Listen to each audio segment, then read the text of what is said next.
Number two, the second thing every citizen needs to understand is that progressive thinkers and policymakers at the beginning of the 20th century abandoned our Constitution and substituted for it a centralized government of agency experts which is not accountable to the people. They established what we call today the administrative state. It's run by so-called unbiased experts and a bunch of government agencies who are not accountable to the people. They replaced our republic with this administrative state. The two presidents who initiated the progressive takeover were Teddy Roosevelt, a Republican, and Woodrow Wilson, a Democrat. Both believed the president should assume powers not delegated to him by the Constitution. They believed this was necessary to reshape society and pursue certain social goals and establish social programs. Yet, nowhere in the Constitution did it give them the power to set up all of these different programs. Both Teddy Roosevelt and Woodrow Wilson sought to expand the power of the executive branch, the president and those executive branch agencies. And this was done with very little resistance from Congress. 2 decades later, during the New Deal of Franklin Delano Roosevelt, Congress became a rubber stamp for anything the president did. Send it to us, Mr. President, and we will pass this. The power of the president and the executive branch grew dramatically under the New Deal. But this was really no surprise if you understand what the progressives believe.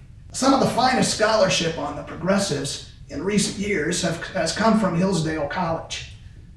Hillsdale has put together several online courses about the Constitution. And in one of those courses, Constitution 101, in lectures 8 and 9, Dr. Ronald Pastrito and Dr. Kevin Porteous, Hillsdale College professors, lay out the case against the administrative state and against the progressives.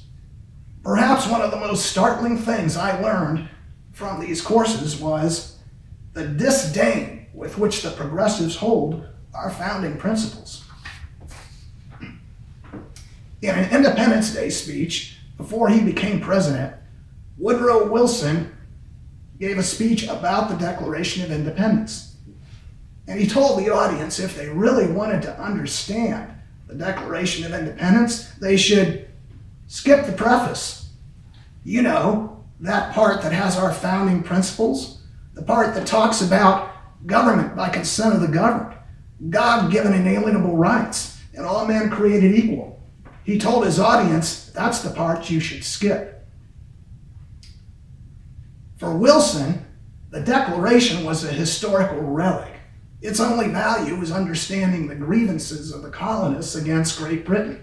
Wilson was so intellectually and morally blind to our founding principles that he had the audacity to tell the audience to skip the preface. In other words, skip our founding principles. And apparently at the time, no one of stature took Wilson to task. No one challenged him when he talked about this type of thing. Progressives do not believe in God-given inalienable rights. They believe whatever rights you have should be decided by the community, and that would be the last word on the subject. To the progressives, the idea of God-given inalienable rights was nothing but a myth. So we have allowed our nation for many years to be governed and controlled by progressives. Those who despise our foundational principles and substitute the schemes of state control and bureaucratic rule for lawmaking by our elected members of Congress. Folks, we as a nation have lost our way. We need to recapture our founding principles, and certainly the progressives don't help us do that. Under progressive control, Congress passed broadly worded legislation setting goals or objectives. Then they empowered executive branch agencies and commissions to make rules and regulations for the governing of society, which is actually something that Congress is supposed to do. It was government by experts. Carl Sandburg, the great American poet, once made a comment about experts. He said, quote, "An expert is a damn fool a long way from home," end of quote. Frank Lloyd Wright, the great architect, said, quote, "An expert is someone who has stopped thinking," end of quote. We the people can chart our own destiny without a bunch of experts in Washington, D.C. So, Congress passed its power off to the executive branch agencies, and that's where most of the power of government resides today.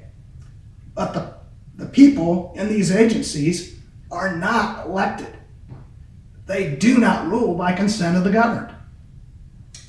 Congress neutered itself and gave most of its power to the agencies, and that constitutes the administrative state that oppresses us today.